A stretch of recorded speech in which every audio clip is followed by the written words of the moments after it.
Hello class 9th, welcome back. मैं हूं राघवेंद्र, आपका mentor for the geography of ICSE board. Welcome to ICSE connect.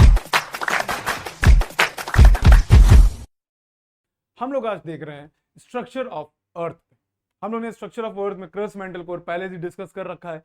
नहीं देखा है तो वापस जाके देखिए वो छोटी सी वीडियो, जिसमें आपको पूरा क्लियर हो जाएगा क्या होता है structure of interior of the earth. ठीक है, आज हम लोग देखने वाले हैं क्या बाकी की चीजें, कौन कौन सी चीजें हैं, जैसे एक्सोजेनिक फोर्स हो गया, एंडोजेनिक फोर्स हो गया, कौन कौन से फोर्सेस हैं जो अर्थ के ऊपर इतने सारे लैंडफॉर्म्स लेके आते हैं, चाहे वो प्लेट्यू हो, चाहे वो माउंटेन्स हो, कुछ भी हो। ठीक है, तो हम लोग आज शुरू कर रहे हैं क्या स्ट्रक्चर ऑफ द अर्थ बिना देरी के। ये लीजिए, तो वो देखने से पहले आप ये जान जाइए कि आपको हर सब्जेक्ट शुरू करने से पहले आपको ये देखना चाहिए कि भाई आपके पास जो टीचर है वो कैसा होना चाहिए, एक्सपर्ट होना चाहिए, राइट। तो ऐसे ही आईसीएसई कनेक्ट के पास पूरी टीम है जो क्या है, जिनके पास पूरा एक्सपर्टीज है हर सब्जेक्ट के लेके। तो आप देखेंगे कि मेरे पास क्या है, मोर देन 8 ईयर्स का एक्सपीरियंस है किसके ऊपर, ज्योग्राफी पढ़ाने के लिए और एसएससी बोर्ड के बच्चों को मेंटोर करने के लिए। तो आप लोग भी ऐसे ही बाकी टीचर्स के साथ जुड़े रहिए और पढ़ते रहिए। फिर हम लोग देखते हैं आज क्या है फॉर्मेशन ऑफ लैंडफॉर्म। अब देखिए, फॉर्मेशन ऑफ लैंडफॉर्म की बात करें तो हम लोग ने बेसिक चीज क्या पढ़ी है भाई, हम लोग ने अर्थ को कई सारे प्लेट्स में डिवाइड कर दिया है। प्लेट्स में डिवाइड करने का मतलब क्या है आपको पता होना चाहिए। आप लोगों ने पढ़ा है plate tectonic theory, right. Plate tectonics में क्या किया, अर्थ को हम लोगों ने कई सारे क्रस्ट को अलग अलग हिस्सों में बांट दिया है, वो क्या है प्लेट्स। अब ये प्लेट्स क्या होती है, मूव करती रहती है, क्या नीचे जो मैग्मा मूव कर रहा है उसी के साथ क्या करती है, ये प्लेट्स मूव करती हैं। ठीक है, अगर हम देखें तो आप लोगों ने बचपन से एक चीज देखी होगी, कौन सी, ये क्या है, वो प्लेट टेक्टोनिक। ठीक है, हम लोग ने बचपन से देखा है कि कैसे ये मूव कर रहा था अर्थ, और धीरे धीरे इसने आज के क्या किया है, आज के फॉर्मेशन ऑफ अर्थ को जैसे हम लोग देख रहे हैं, जैसे ग्लोब पे देखते हैं कि कौन सा प्लेनेट कहां पे है, वो क्या है, वो रियलिटी में यही तो प्लेट टेक्टोनिक्स है, जिसमें आप देख रहे हो सारे प्लेट्स, हर प्लेट्स क्या कर रही है, अपनी एक जगह से बदल रही है, और कई मिलियन ईयर्स लगे इसको क्या करने में। ऐसा जो आज का अर्थ है, आज का जो प्रेजेंट ग्लोबल सिनेरियो है, कॉन्टिनेंट्स है, वो देखने के लिए ये प्लेट्स क्या कर रही है। और आपको पता है प्लेट्स अभी भी मूव कर रही हैं, और जहां पे प्लेट्स आपस में टकराती है वहां पे क्या होता है, वॉल्केनो आता है या अर्थक्वेक आता है। सिंपल चीज क्या है, जहां पे दूर जाएंगे वहां पे वॉल्केनो आ जाता है, जहां पे आपस में टकराएंगे वहां पे क्या हो जाएगा, अर्थक्वेक आएगा, राइट। वॉल्केनो और अर्थक्वेक क्या है, ये प्लेट टेक्टोनिक का एक इंपॉर्टेंट क्या है, रिजल्ट है। ठीक, अब ये देखो हम लोग बाकी देखते हैं क्या। अब प्लेट टेक्टोनिक क्या है, the lithosphere is broken into several small pieces, जिसमें हमने क्या किया, लिथोस्फीयर को कई सारे स्मॉल पीसेस में बांट दिया। लिथोस्फीयर क्या होता है, पुरानी वीडियो में जाके देखो पता चल जाएगा लिथोस्फीयर क्या होता है, सिंपल, समझ गए। अब देखते हो क्या, जिसमें आप पार्शियली मॉल्टन एस्थेनोस्फीयर भी होता है। एस्थेनोस्फीयर क्या करता है, एस्थेनोस्फीयर ही तो है वो जो आपको क्या प्रोवाइड कर रहा है, मैग्मा, जो आपके वॉल्केनिक इरप्शन में निकल रहा है, राइट। और आप देखते हो ओरोजेनिक मूवमेंट क्या होता है। ओरोजेनिक मूवमेंट का मतलब होता है, ओरोजेनिक का मतलब होता है माउंटेन फॉर्मेशन। अगर हम बात करें जैसे अगर कोई चीज हो, जैसे मान लीजिए आप, ये प्लेट्स है, दो प्लेट्स हैं, ठीक है, अगर ये दो प्लेट्स आपस में टकरा रही होंगी तो क्या होगा, कुछ समय बाद ये क्या बन जाएगी, ऐसे माउंटेन बन जाएंगी, राइट। ये क्या है, ये है ओरोजेनिक। मतलब अगर हम बात करें कि जैसे एक सेकेंड रुक जाइए, जैसे कोई भी बुक हो, जैसे कोई भी बुक है, एक ऐसे ले लें, ये एक क्या है, ये दो प्लेट्स हैं, दो प्लेट्स आपस में टकरा रही हो, क्या बनेगा, ये फोल्ड माउंटेन बन जाएगा। सिंपल चीज, समझ गए। तो ये क्या है, इसको बोलते हैं ओरोजेनिक फॉर्मेशन। ओरोजेनिक मूवमेंट में क्या होगा, आप देखते हो इन्हीं को फोल्ड माउंटेन्स भी बोलते हैं, राइट। इन्हीं को क्या बोलते हैं, फोल्ड माउंटेन्स बोलते हैं। अब कई बार क्या होता है कि जब डिपॉजिट्स कई सारे जमा हो जाते हैं, फिर क्या होता है, प्लेट्स जब मूव करते हैं तो ये मूवमेंट क्या होता है, एक यंग फोल्ड माउंटेन के फॉर्म में बन जाता है। सिंपल चीज यही आपको क्या, यंग फोल्ड माउंटेन, जिसमें आप देख रहे हो सेडिमेंट्री रॉक्स क्या करती हैं, because the movement of tectonic plates, आप देख रहे हो क्या कि आपके सामने यंग फोल्ड माउंटेन्स बन रहे हैं, राइट। फिर देखते हैं अपलिफ्टमेंट एंड सबमर्जेंस। अपलिफ्टमेंट नाम से पता चल रहा है, अपलिफ्ट ऊपर उठना, सबमर्जेंस मतलब नीचे जाना, बस ये चीज क्या है, यही आपका क्या, अपलिफ्टमेंट एंड सबमर्जेंस। अब बात करो, देखो वर्टिकल मूवमेंट जिसको बोलते हैं, इसी को क्या बोलते हैं, एपीरोजेनिक। जब क्या होता है, जब लैंड मास क्या होता है, ऊपर मूव कर जाए। अब कॉमन सेंस से आसपास के एरिया से थोड़ा ऊपर मूव करेगा तो क्या बन जाएगा, वो लैंड बन जाएगा, राइट। मान लीजिए अगर हम शुरुआत से बात करें, मान लीजिए फॉर एग्जांपल शुरुआत से हम देखें तो अर्थ कैसी है, ऐसे, ठीक है, और कुछ हिस्सा क्या हो जाए इसका, ऊपर उठ जाए, क्या हो जाए, कुछ हिस्सा इसका ऊपर उठ जाएगा, तो वो क्या हो जाएगा, इसी को आप जो इसका वर्टिकल मूवमेंट होगा लैंड का, उसको बोलते हैं क्या, एपीरोजेनिक। ठीक है, ओरोजेनिक क्या होता है, जब दो प्लेट्स आपस में टकराती हैं और क्या बनाती हैं, माउंटेन्स बना देती हैं, वो क्या होता है, ओरोजेनिक। इसको एपीरोजेनिक बोलते हैं, क्या बोलते हैं, एपीरोजेनिक। एपीरोजेनिक में क्या होता है, लैंड मास क्या होता है, वर्टिकली अपलिफ्ट हो रहा होता है, समझ गए, इसको बोलते हैं क्या, एपीरोजेनिक। अब देख रहे हो अब ये हो गया क्या epeirogenic, it is causes either the submergence or the upliftment of the land. इसमें क्या होता है, या तो ऊपर जाएगी लैंड या तो नीचे जाएगी लैंड, मतलब इसमें ये समझ लीजिए वर्टिकल अपलिफ्टमेंट या मूविंग डाउनवर्ड, इसको क्या बोलते हैं एपिरोजेनिस। ठीक, such movement occurs because of faulting. इसमें क्या होता है कई जगह पे आप देखते हो लैंड के बीच में क्या होता है, जैसे लैंड है और कई जगह फॉल्ट्स पड़ जाते हैं, ये फॉल्ट पड़े और फॉल्ट पड़ने पे देखते हो कि ये लैंड क्या हो जाएगी ऊपर उड़ गई, ये लैंड नीचे चली गई, तो ये इसको फॉल्टिंग बोलते हैं। ठीक है, बहुत इंडेप्थ समझने की जरूरत नहीं, बस इतना समझो फॉल्ट पड़ा, फॉल्ट बनने की वजह से क्रैक पड़ा, क्रैक बनने से एक लैंड ऊपर चली एक लैंड नीचे चली, बस बात खत्म। ठीक, फिर हम देखते हैं सडन फोर्सेस कौन कौन से हैं जो आपके लैंडफॉर्म के फॉर्मेशन में करते हैं। सडन फोर्स में सबसे इंपॉर्टेंट क्या है आपका वॉल्केनिक एक्टिविटीज। आपको अगर हम देखें वॉल्केनिक एक्टिविटीज देखा जाए तो वॉल्केनिक इरप्शन कैसे होता है, देखो जैसे ये वॉल्केनिक इरप्शन है, राइट, वॉल्केनिक इरप्शन आप देख रहे हो कि मैग्मा बाहर निकल रहा है, मैग्मा जो बाहर निकल रहा होता है तो रियलिटी में देखो ये जो जहां जहां पे जाएगा वहां पे क्या होगा, ये सॉलिडिफाई हो जाएगा, सॉलिडिफाई होने के बाद क्या हो जाएगा आपके पास नया लैंड आ जाएगा। मतलब आप ये समझो कि भाई ये सडन जो आप इरप्शन देखते हो, सडन इरप्शन ये नहीं कि भाई आपकी तबाही लाने के लिए, तबाही तो लाता ही है, वो तो कॉमन सेंस है, नेचर का काम है, बट रियलिटी में क्या कर रहा है, रियलिटी में ये भाई नया लैंड फॉर्म कर रहा है, जहां जहां पे ये जाके सॉलिडिफाई हो जाएगा वहां पे एक नया लैंड बन जाएगा, सिंपल चीज है। ठीक है, आप देख रहे हो सडन वॉल्केनिक इरप्शन हो या अर्थक्वेक हो, ये क्या करते हैं, ये भी आपके कंस्ट्रक्टिव फोर्सेस में आते हैं, क्योंकि आप देखते हो कई सारे रिलीफ फीचर्स बन रहे होते हैं। ठीक, कंस्ट्रक्टिव फोर्स बोले या डिस्ट्रक्टिव फोर्स बोले वो अलग बात, ये समझ लो, बस ये चीज अलग चीज है कि आप ये देखो कि वॉल्केनिक एक्टिविटीज और अर्थक्वेक क्या है, ये सडन फोर्सेस हैं जो कि क्या कर रहे हैं नए फीचर्स रिलीफ फीचर्स को बनाते हैं। ठीक है, समझ गए। अब जैसे वॉल्केनिक माउंटेन्स बनते हैं, वॉल्केनिक प्लेट्यूज बनते हैं, ठीक, आप देखते हो वॉल्केनिक लेक्स बनते हैं, उसमें काल्डेरा लेक बोलते हैं उसको, ये सब बहुत हाई हो है, बस इतना समझ लो, उसमें कई सारी चीजें बनती है, बस ये समझ गए, ये होता है सडन फोर्स। फिर बोलते हैं एक्सोजेनिक फोर्सेस। एक्सोजेनिक फोर्सेस मतलब वो फोर्सेस जो अर्थ के इंटीरियर से ना के बाहर से क्या कर रहे हैं लैंडफॉर्म के फॉर्मेशन में हेल्प कर रहे हैं। फॉर एग्जांपल जैसे यहाँ पे क्या हो, एक बहुत बड़ा मिट्टी का टीला हो और रिवर बहुत तेज आ रही है, रोज बह रही है, कई सालों तक बह रही है, तो क्या होगा इस पूरे टीले को इरोड कर ले जाएगी और यहाँ पे क्या हो जाएगा प्लेन बन जाएगा। तो ये क्या हो गया, ये एक्सोजेनिक फोर्स ने क्या किया, एक नया लैंडफॉर्म बना दिया, समझ गए। तो यही क्या है एक्सोजेनिक फोर्सेस। इसमें देखते हैं folding and faulting are caused by endogenic forces, तो हमको पता है, जिसमें आप देखते हो कि ऊपर और नीचे जाता है movement, but rivers, glaciers, winds are the exogenic forces, जिसमें आप देखते हो नया लैंडफॉर्म बनता है। रिवर्स क्या कर रही है, रिवर बह रही है और वो उन्होंने माउंटेन काट काट के प्लेट्यू बना दिया या प्लेन बना दिया, ये क्या हो गया नया लैंडफॉर्म बन गया, किसकी वजह से, किसी एक्सोजेनिक फोर्सेस की वजह से। एयर क्या कर रही है, विंड बहुत तेजी से बह रही, बहुत तेजी से बह रही, वो क्या करेगी वेदरिंग करेगी, वेदरिंग से भी क्या होगा नया लैंडफॉर्म बनेगा। ठीक है, समझ गए। Exogenic forces also known as destructive force, ये डिस्ट्रक्टिव मतलब ये तोड़ रहे हैं, कहीं ना कहीं आप देख रहे हो कि कोई पहले से लैंडफॉर्म था उसको तोड़ेंगे और फिर नया लैंडफॉर्म बनाएंगे, इसलिए इनको डिस्ट्रक्टिव बोलते हैं। और वॉल्केनो और अर्थक्वेक को क्या बोलते हैं, कंस्ट्रक्टिव, समझ गए। अब बात करते हैं क्या, एक्सोजेनिक फोर्सेस हो गया, फिर हो गया आपका what are the various types of landforms, कौन कौन से टाइप से लैंडफॉर्म्स जो हम लोग पढ़ते हैं, कौन कौन से, एक है माउंटेन्स, एक है प्लेट्यूज, वैलीज, प्लेन्स और बेसिन्स। ठीक है, सबको लाइन से देखेंगे। अब प्लेट्यूज की बात करें तो प्लेट्यूज कितने टाइप के हैं, सॉरी माउंटेन्स कितने टाइप के हैं, फोल्ड माउंटेन्स, ब्लॉक माउंटेन्स और वॉल्केनिक माउंटेन्स। नाम से पता चल रहा है भाई फोल्ड माउंटेन्स क्या होते हैं, हम लोगों ने अभी डिस्कस किया है, क्या होता है जब दो प्लेट्स आपस में टकरा रही होती हैं और एक हिस्सा उठ के बीच से उठ जाता है, उसको फोल्ड माउंटेन्स बोलते हैं। अगर हम फोल्ड माउंटेन्स देखा जाए तो ये है आपका क्या फोल्ड माउंटेन्स, देख रहे हैं आप कि एक लैंड मास इधर आया, एक लैंड मास इधर मूव किया, दोनों ने एक दूसरे को टकराया और ये क्या हो गया ऊपर से उठ गया, ये क्या है, ये आपका फोल्ड माउंटेन्स। इसमें देखने लार्ज स्केल मूवमेंट होता है इनसाइड द अर्थ क्रस्ट, जिसमें आप देखते हो कि various sectors such as movement of the mantle expansion and the contraction of the earth. ठीक है, जिसमें क्या होता है हॉरिजॉन्टल मूवमेंट होता है, ठीक, पहले हॉरिजॉन्टल मूवमेंट होगा फिर वर्टिकल मूवमेंट हो जाएगा। ठीक है, अब जो दो प्लेट्स आपस में टकराएंगी एक दूसरे से आपस में आएंगी तो फिर क्या हो जाएगा अपलिफ्टमेंट हो जाएगा, और इसी को बोलते हैं एंटीक्लाइन और सिंक्लाइन। जो हिस्सा ऊपर उठेगा उसको बोलते हैं एंटीक्लाइन, जो हिस्सा नीचे जाएगा उसको बोल देंगे सिंक्लाइन। मतलब जैसे हम लोग ने ये बात करें अगर कि दो प्लेट्स हैं, राइट, दो प्लेट्स हैं, फॉर एग्जांपल ये है आपकी दो प्लेट्स, मान लीजिए ये एशियन प्लेट हो गई, ठीक है, एशियन प्लेट हो गई, ये इंडियन प्लेट हो गई फॉर एग्जांपल, ठीक है, फॉर एग्जांपल। और यहाँ पे देखा ये दोनों आपस में क्या कर रही हैं, टकरा रही हैं। जितना ये आपस में टकराएंगे उतना ज्यादा अर्थक्वेक आएगा। और आपको पता है यहाँ पे एशिया और इंडियन प्लेट जहाँ पे टकराती है वहां पे क्या बना हुआ है, वहां पे बने हुए हैं हिमालयास, सिंपल चीज है ना, वहां पे क्या बना हुआ है, वहां पे बने हुए हैं हिमालयास।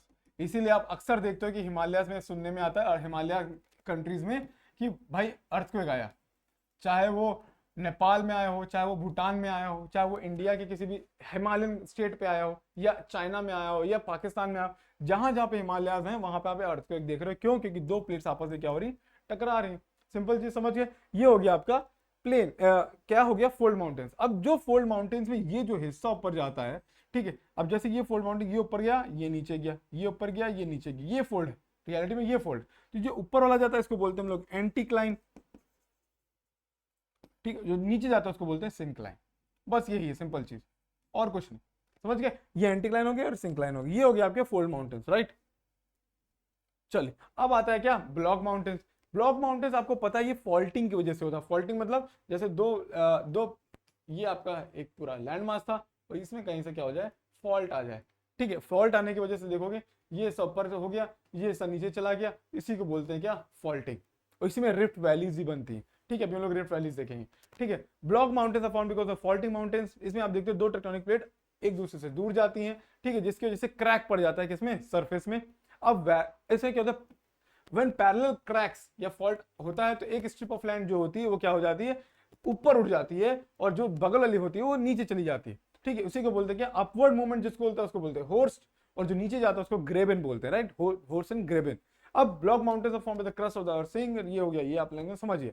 अगर ब्लॉक माउंटेन्स में आप देखते हो कि कुछ हिस्सा क्या हो जाएगा, ऊपर रह जाएगा, कुछ हिस्सा कहां चला जाएगा, नीचे चला जाएगा। सिंपल चीज क्या है, ये आपका क्या होगा, ब्लॉक माउंटेन्स का एक इंपॉर्टेंट फीचर है। इसी में क्या होता है, रिफ्ट वैलीज बनती है। रिफ्ट वैलीज क्या होती है, जब दो प्लेस के बीच में क्या होता है, एक वैली बन जाती है, गैप ज्यादा बढ़ जाता है, ठीक है। ये रिफ्ट वैली क्या करती है, कई बार कॉन्टिनेंट्स के दो टुकड़े तक कर देती है। फॉर एग्जांपल अफ्रीकन का रिफ्ट वैली, ठीक है, जब आप ग्रेट रिफ्ट वैली के बारे में पढ़ोगे, या ग्रेट रिफ्ट जो बनी हुई है कहां पे, अफ्रीकन कॉन्टिनेंट, जिसने अफ्रीका के कॉन्टिनेंट को क्या करना है, अलग करना शुरू कर दिया है। मतलब आने वाले साल में आप देखोगे कि दो अफ्रीका के हिस्से हो जाएंगे और बीच में क्या होगा, सी बह रहा होगा, ठीक है। तो आप कभी गूगल करना या कभी आप एटलस खोलना तो आप देखोगे उसमें अफ्रीकन रिफ्ट वैली भी आपको मिलेगी, राइट। ये हो गया आपका क्या, ब्लॉक माउंटेन्स। फॉर एग्जांपल ये हो गया ब्लॉक माउंटेन्स में एक हिस्सा ऊपर चला गया, एक हिस्सा नीचे चला गया, वो क्या हो गया, ये हो गया आपका ब्लॉक माउंटेन्स, ठीक। अब ब्लॉक माउंटेन्स आप समझ गए हो, ठीक, ये हो गया। अब वॉल्केनिक माउंटेन्स क्या होते हैं, वो जो वॉल्केनो में पढ़ा था, वॉल्केनो में क्या होगा, जब भाई इरप्शन होगा, इरप्शन होने के बाद आपको पता है कुछ समय बाद आप देखते हो वॉल्केनोस क्या होते हैं, शांत हो जाते हैं।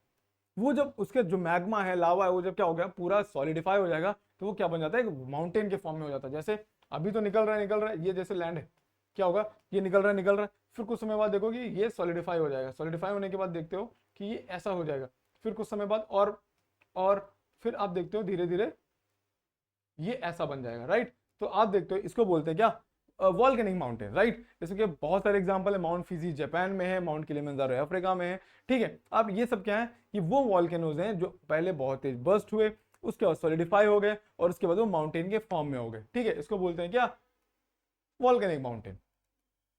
प्लेट्यूज क्या होते हैं भाई, प्लेट्यूज कुछ नहीं है, ये वो एलिवेटेड लैंडफॉर्म है जिसकी में आप देखोगे जो टॉप सरफेस है वो क्या है, प्लेन। बस ये क्या, plateau. An elevated flat piece of land is known as plateau. The upper part of the plateau क्या होता है, वो हमेशा फ्लैट होता है, इसलिए उसको क्या बोलते हैं, टेबल लैंड बोलते हैं। उसी को क्या बोलते हैं हम लोग, table land. There are 4 main types of plateaus, आपको पता है कौन कौन से। एक है इंटर माउंटेन, इंटर माउंटेन साफ साफ पता चल रहा है, इंटर माउंटेन मतलब दो ऐसे प्लेट्यूज जो माउंटेन्स के बीच में, ठीक, उनको क्या बोलते हैं, इंटर माउंटेन बोलते हैं। फॉर एग्जांपल अगर हम देखें, अगर बनाया जाए तो जैसे ये एक माउंटेन हो गया और ये एक माउंटेन है और दोनों के बीच में कोई एक प्लेट्यू है, ठीक है, उसको क्या बोलेंगे हम लोग, इंटर माउंटेन प्लेट्यू। अगर आप कभी एटलस देखोगे तो ये हिमालयाज होंगे, ये टिन शैन होंगे, ठीक है, चाइना में, और यहां पे देखोगे टिबेटियन प्लेट्यू, ठीक है। ये क्या है, ये इंटर माउंटेन प्लेट्यू, ठीक है। एग्जांपल इसमें और भी है, कौन से, टिबेटियन प्लेट्यू आ गया, ठीक, कोलंबियन प्लेट्यू भी है अमेरिका में। अब ये देखोगे ये सब क्या है, ये सब इंटर माउंटेन प्लेट्यू है, मतलब वो प्लेट्यू जो माउंटेन्स के बीच में। अब आता है कौन सा, पीडमोंट प्लेट्यू। ये वो प्लेट्यू है आप देखोगे जिसमें एक साइड आपको माउंटेन रिज मिलेगी और दूसरी साइड आपको क्या मिलेगी, प्लेन्स मिलेंगे। मतलब एक साइड आपको माउंटेन रेंज, एक साइड आपको प्लेन, और बीच में क्या होगा, प्लेट्यू होगा। उसको क्या बोलते हैं, पीडमोंट प्लेट्यू, ठीक है। और इनको क्या बोलते हैं, रेसिडुअल प्लेट्यू भी बोलते हैं, ठीक है। फॉर एग्जांपल आप देखोगे पैटागोनियन प्लेट्यू, ठीक है, एप्लेशियन प्लेट्यू, ये सब भी कहाँ है, वर्ल्ड में अमेरिका में आते हैं। एप्लेशियन माउंटेन कहाँ है, एप्लेशियन प्लेट्यू कहाँ है, आप देखोगे अगर गूगल करोगे तो आपको कहाँ मिल जाएगा, ये आपको मिलेगा अमेरिका में, राइट। वॉल्केनिक प्लेट्यू क्या होते हैं, ये वो प्लेट्यूज होते हैं जब भाई वॉल्केनो इरप्शन हो रहा है और वो सॉलिडिफाई होकर एक प्लेट्यू के फॉर्म में बन जाए। फॉर एग्जांपल डेक्कन प्लेट्यू हमारा इंडिया का क्या है, वो वॉल्केनिक प्लेट्यू, समझ गए। फिर क्या है अपलिफ्टेड प्लेट्यू। अब देखो ड्यूरिंग वोल्केनिक एक्टिविटीज आप देखते हो when the middle portion of the land mass get elevated and has rounded side. आप देखते हो कुछ ऐसा जो उठ जाता है और उसके चारों तरफ क्या होता है राउंडेड साइड होते हैं, उसको क्या बोलते हैं वोल्केनिक प्लेट्यू या अपलिफ्टेड प्लेट्यू। सिंपल चीज क्या है, इसको क्या बोलते हैं अपलिफ्टेड प्लेट्यू बोलते हैं। फॉर एग्जांपल ओजार्क प्लेट्यू हो गया, छोटा नागपुर प्लेट्यू हो गया, कहाँ का इंडिया का। समझ गए, ये 4 टाइप्स ऑफ प्लेट्यूज। चलिए उसके बाद आते हैं प्लेन्स। अब प्लेन्स क्या होते हैं फ्लैट लैंड होते हैं, पता है ये एकदम फ्लैट लैंड होते हैं। जैसे यूपी या आप ये समझो इंडिया में कहाँ है नॉर्दर्न प्लेन्स क्या है एक तरीके से क्या है फ्लैट लैंड ही तो है ना, इनको क्या बोलते हैं फ्लैट लैंड बोलते हैं। अब इनमें कई टाइप के प्लेन्स होते हैं, जैसे स्ट्रक्चरल प्लेन हो गया, इरोजनल प्लेन हो गया। स्ट्रक्चरल प्लेन क्या होते हैं, ये वो प्लेन होते हैं जो अपलिफ्टमेंट या सबमर्जेंस ऑफ लैंड से बनते हैं, मतलब कहीं की एरिया क्या हो गया उठ गई है और वो क्या है प्लेन एरिया है, ठीक है, उसको बोलते हैं क्या आप देखते हो स्ट्रक्चरल प्लेन्स बोलते हैं। For example great plains of USA, Coromandel plains in India, ये सब क्या है अब स्ट्रक्चरल प्लेन। इसमें देख लो क्या ये तब बनते हैं जब अपलिफ्टमेंट या सबमर्जेंस होता है किसी लैंड का, मतलब कोई लैंड है वो उठ गई है और वो प्लेन है तो उसको बोलते हैं क्या आपका स्ट्रक्चरल प्लेन। इरोजनल प्लेन क्या होता है, इरोजनल प्लेन ये होता है जब ये कैसे बनते हैं किसी के इरोजन से बनते हैं। मान लीजिए कोई एक एरिया था, कोई area they may be formed when the hills are eroded. मान लो कोई हिल था और उसको क्या किया इरोड कर दिया, इरोड कर दिया, इरोड कर दिया, इरोड कर करके किसने किया वाटर ने इरोड किया, एयर ने इरोड किया, ठीक है। हाई टेम्परेचर और प्रेशर और क्या कहते हैं टेम्परेचर प्रेशर हो गया, प्रेसिपिटेशन हो गया, इन सारी चीजों ने मिलकर क्या किया आप देख रहे हो ये पूरे हिल को इरोड करके क्या बना दिया प्लेन बना दिया, तो इसको बोलते हैं इरोजनल प्लेन। समझ गए, इसको क्या बोलते हैं इरोजनल प्लेन्स।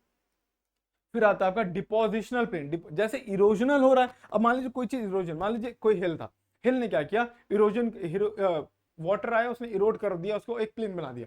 भाई इरोड करके उसने क्या किया अपने साथ उस हिल की मिट्टी लेके गया और उसने कहीं जाके डिपॉजिट कर दिया, जहां डिपॉजिट किया वहां पे भी क्या बन गया प्लेन बन गया, तो उसको बोलते हैं डिपोजिशनल प्लेन, ठीक है। Form by the depositional activities of the reverse and wind, जहां पे आपके रिवर्स और विंड क्या करेंगे उस सेडिमेंट को डिपॉजिट कर देंगे और वहां प्लेन बन जाएगा, उसको क्या बोलेंगे हम लोग डिपोजिशनल प्लेन बनेंगे। कई सारे एग्जांपल्स हैं, इंडिया में भी कई सारे हैं, ठीक है। वर्ल्ड में भी देखेंगे तो आप देखो जैसे इंडिया में क्या है डिपोजिशनल एक्टिविटीज गंगा में भी होती है, अमेरिका में मिसिसिपी में भी होती है, ठीक। तो ये हो गया आपके डिपोजिशनल प्लेन्स, ठीक।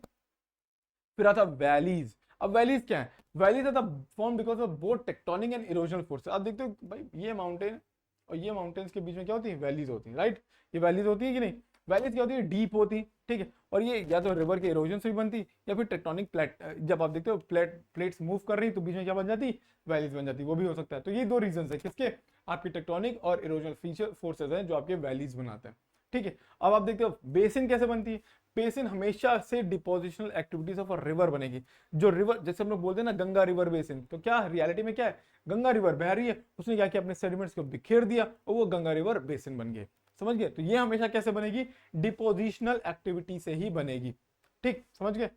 फिर आता है इंपॉर्टेंस ऑफ लैंडफॉर्म। अब भाई देखो सारे लैंडफॉर्म्स हम लोगों ने पढ़ लिए, अब लैंडफॉर्म्स की जरूरत क्या पड़ रही है, लैंडफॉर्म्स में आप सबसे इंपॉर्टेंट समझो माउंटेन्स, कई माउंटेन्स जो हमेशा आइस से भरे रहते हैं या ग्लेशियर्स हैं जिनके ऊपर, वो क्या है वो हमारे लिए वाटर का सोर्स है, राइट। वो क्या है वाटर का सोर्स है। तो वही चीज है कई सारी पेरिनियल रिवर जैसे गंगा है, गंगा को क्या गंगोत्री ग्लेशियर से पानी मिल रहा है, यमुना को यमुनोत्री ग्लेशियर से पानी मिल रहा है, तो और बाकी जो हिमालयन रिवर्स है उनको कहीं ना कहीं ग्लेशियर से पानी मिल रहा है। तो ये माउंटेन्स क्या है सोर्स है रिवर्स का, ठीक है। आप देखते हो कि भाई ये रिलीफ फीचर्स क्या करते हैं एरिया का क्लाइमेट तक को डिफाइन करते हैं। हम लोग ने क्लाइमेट चैप्टर में अगर पढ़ोगे कभी तो देखोगे कैसे रिलीफ फीचर्स, कैसे माउंटेन्स बारिश करवा रहे हैं, कैसे हिमालयास हम लोग को प्रोटेक्ट कर रहे हैं किससे साइबेरियन कोल्ड विंड से, कैसे मानसून को हिमालयास रोक रहा है चाइना जाने से या नॉर्थ में जाने से और उसको इंडिया में ही रोक के रखा है और यहीं पे बारिश हो रही है इंडियन सब कॉन्टिनेंट पे। तो ये क्या है ये रिलीफ फीचर्स क्या कर रहे हैं हेल्प कर रहे हैं। फिर आपको पता है कि थिक फॉरेस्ट मिल रहा है, ठीक है। फिर आपको क्या मिल रहा है बायोडाइवर्सिटी उससे बच रही है, प्लेट्यूज है वहां से आपको कई सारे मिनरल्स मिल रहे हैं।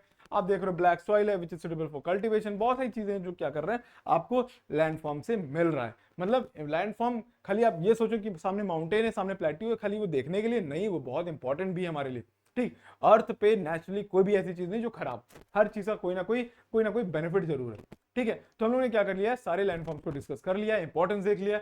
अब देखते हैं हम लोग क्या क्लास 11th हो 10th हो 9th हो 12th हो सबके लिए क्या है कंप्यूटर के बैचेस शुरू हो चुके हैं, आईसीएसई हो और आईएससी दोनों के लिए। और आप क्या कर सकते हो एनरोल कर सकते हो।